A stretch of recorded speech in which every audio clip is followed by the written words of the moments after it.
नमस्कार दोस्तों, मैं डॉक्टर पवन वासनीवाल आपका स्वागत करता हूं, वेलकम करता हूं। दोस्तों, तरह-तरह की बीमारी की वजह से बहुत थकान महसूस करते हैं, काम करने में मन नहीं लगता, चक्कर आ जाते हैं, बेचैनी होती है। इस तरह की और भी कई तरह की समस्याएं होने लग जाती हैं, जैसे आपको कई बार नाक में खून आ जाता है या दांतों में खून आ जाता है, दांतों में जनरली सुबह खून ज़्यादा आ रहा हो या मांसपेशियों में हमेशा दर्द रहता हो, आपके हाथ पैर जनरली बहुत ज़्यादा दर्द करते रहते हो, सुबह उठने का मन नहीं करता, थोड़ा सा भी कहीं लग जाती है तो आपको वहाँ पे नीला या लाल हो जाता है, मतलब आघात लग जाता है। आपको लगातार दर्द रहने की वजह से ओस्टियोआर्थराइटिस की समस्या भी हो सकती है और आप बार बार बीमार हो रहे हैं, आपके बच्चे भी बीमार हो रहे हैं। इसका मतलब समझिएगा दोस्तों, आपको विटामिन सी की कमी हो सकती है। विटामिन सी का कारण की वजह से आप तरह तरह की समस्याओं से सामना करना पड़ जाता है। ऐसे समय में जनरली आप दवाइयाँ लेते हैं, तो ऐसा क्या करें कि दवाइयाँ ना लेनी पड़े, स्वस्थ रहें, हेल्दी रहें। तो दोस्तों, इसका मतलब ये हो गया, विटामिन सी के बारे में आपको संपूर्ण नॉलेज होना चाहिए।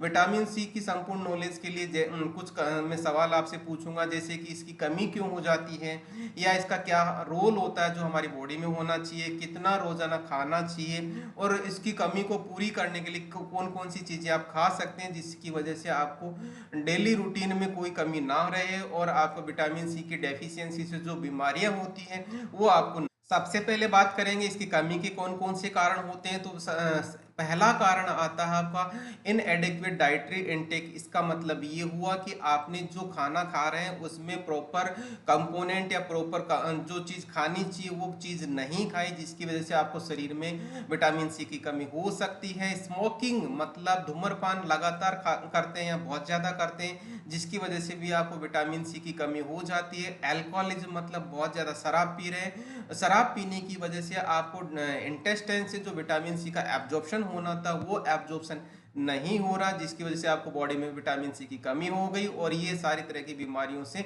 सामना करना पड़ जाता है। कुछ मेडिकल कंडीशन होती है, जैसे लंबी बीमारी हो गई जिसकी वजह से आपको विटामिन सी की कमी हो गई, जिसमें बेसिकली होता क्या था कि उस बीमारी में विटामिन सी की रिक्वायरमेंट ज़्यादा होती है, तो इसका मतलब बॉडी में नॉर्मल इनटेक जा रहा है लेकिन रिक्वायरमेंट ज़्यादा थी।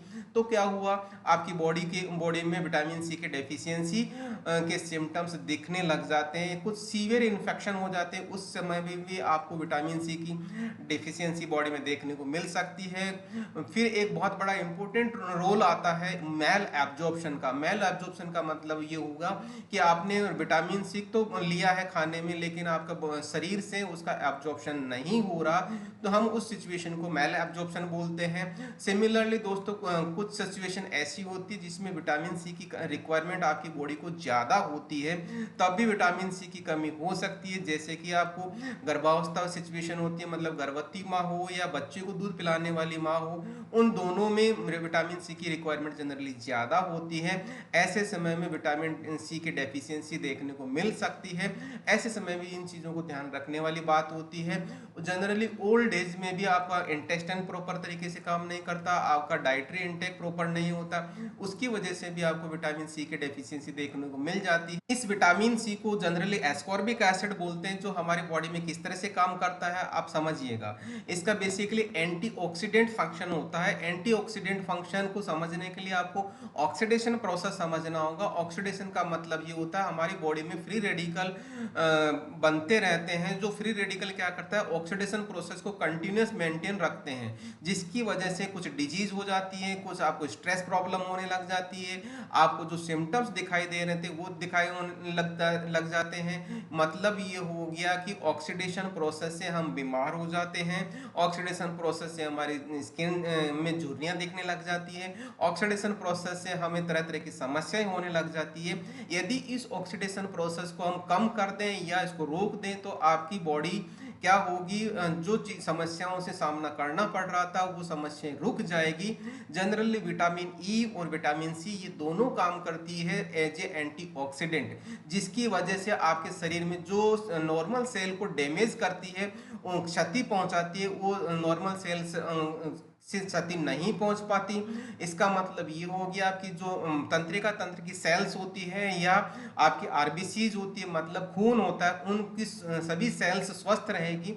जब ये दोनों सेल्स स्वस्थ रहेगी तो आपका बॉडी पूर्णतया अच्छे तरीके से काम करेगा और आपका ब्लड सर्कुलेशन परफेक्ट रहेगा और थक्का बनने की समस्या भी नहीं होगी। मतलब थक्का बनने में सहायक होता है, जिसको अपन ब्लड क्लोटिंग बोलते हैं। मतलब ये हुआ साथ में आपका ब्रेन और तंत्रिका तंत्र को कार्य प्रणाली को मजबूत बनाए रखता है। क्यों मजबूत बनाए रखता है? क्योंकि नर्व्स को मेंटेन रखता है, नर्व्स की कार्य प्रणाली को मेंटेन रखता है, क्योंकि ये एज ए एंटीऑक्सीडेंट काम करता है। उसी तरीके से आपके हार्ट को भी बहुत अच्छे से मेंटेन करेगा, क्योंकि ये जो सबसे ज़्यादा हमारा जो हार्ट मसल्स काम करती है, हार्ट मसल्स में फ्री रेडिकल जो जनरेशन जनरली पॉसिबिलिटी ज़्यादा होती है। यदि उन फ्री रेडिकल्स को काबू में कर लिया जाए तो आपका हार्ट का प्रोटेक्शन मेंटेन रहेगा। इस एंटीऑक्सीडेंट फंक्शन की वजह से आपकी बॉडी को पूर्णतया से इम्यूनिटी प्रदान होती है। मतलब ओवरऑल आपकी इम्यूनिटी अच्छी रहेगी। तो इम्यूनिटी अच्छी रहेगी तो आपको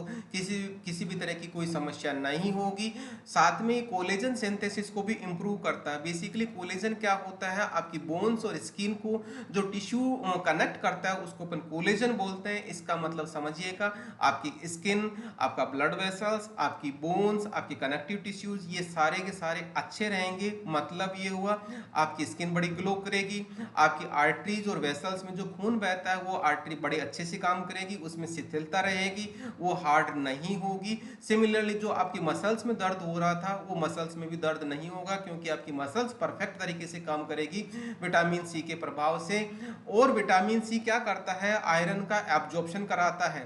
जैसे कि कोई यदि हमने खाने में आयरन लिया और यदि आपने विटामिन सी साथ में लिया तो उस आयरन का एब्जॉर्प्शन बढ़ा देता है विटामिन सी, जिसकी वजह से आपका ब्लड फॉर्मेशन इंप्रूव हो जाता है। यदि ब्लड फॉर्मेशन इंप्रूव होगा तो आपका ओवरऑल इम्यूनिटी इंक्रीज हो जाएगी। इस तरह से आपको आयरन के एब्जॉर्प्शन इंक्रीज करता है।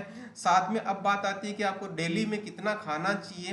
तो एडल्ट मैन के लिए 90 mg पर डे आपको विटामिन सी लेना चाहिए। उसी तरह से वुमेन में 75 mg विटामिन सी लेना चाहिए पर डे में। और प्रेग्नेंट लेडीज को जैसा मैंने कहा था ज़्यादा चाहिए, 85 mg पर डे लेना होता है। और ब्रेस्ट फीडिंग मदर को 120 मिलीग्राम पर डे लेना होता है जनरली, जिसकी वजह से आपको विटामिन सी की कमी नहीं होगी।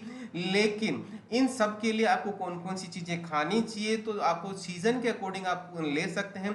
जैसे सिट्रस फ्रूट में आप संतरा ले सकते हैं, नींबू ले सकते हैं, नींबू में आप शिकंजी भी ले सकते हैं। आप नींबू तरह तरीके से यूज कर सकते हैं। बेरीज में स्ट्रॉबेरी ले सकते हैं, रसबेरी ले सकते हैं, ब्लूबेरी ले सकते हैं, क्रैनबेरी ले सकते हैं। यदि हम ट्रॉपिकल फ्रूट्स की बात करें तो आम में विटामिन सी की प्रचुर मात्रा होती है। यदि आप प्रॉपर तरीके से टाइम पे आम खाते हैं तो विटामिन सी, विटामिन ए, इन सब का आपको प्रचुर मात्रा में सहयोग मिलेगा। सिमिलरली आप पपीता में विटामिन सी ले सकते हैं। कीवी में, अदर फ्रूट, कीवी बहुत ज़्यादा विटामिन सी पाया जाता है कीवी में। अमरूद में भी विटामिन सी पाया जाता है। पाइनएप्पल में, जिसको अनानास बोलते हैं, उसमें भी प्रॉपर मात्रा में विटामिन सी पाया जाता है। यदि आपने टाइमली, मैं ये नहीं कह रहा कि आप ये सारे के सारे फ्रूट्स या ये सारी चीज़ें खाएं, लेकिन सीजन के अकॉर्डिंग आप खाते रहेंगे तो विटामिन सी की कमी नहीं होगी। उसी तरह से वेजिटेबल्स में, आंवले में विटामिन सी होता है, ब्रोकली में होता है, मिर्च में विटामिन सी होता है, टमाटर में विटामिन सी प्रचुर मात्रा में होता है। अंकुरित मूंग खा सकते हैं, जिनको आप रेगुलरली नाश्ते में भी ले सकते हैं, जिसकी वजह से आपको विटामिन सी की कमी नहीं होगी। पालक में, जैसा मैंने अभी थोड़ी देर पहले बताया था, हालांकि पालक में प्रचुर मात्रा में आयरन बहुत ज़्यादा होता है, लेकिन इसमें विटामिन सी की मात्रा भी अच्छी होती है, जो आप सब्जी के रूप में ले सकते हैं। दोस्तों, ये विटामिन सी की यदि आप मेंटेन बॉडी में रखते हैं और प्रॉपर मात्रा में विटामिन सी खाते हैं तो आपकी ओवरऑल इम्यूनिटी बहुत अच्छी रहेगी। ओवरऑल इम्यूनिटी अच्छी रहेगी तो आप कभी भी बीमार नहीं होंगे। इसी के साथ मैं आपको बहुत बहुत धन्यवाद देता हूँ। Thank you once again.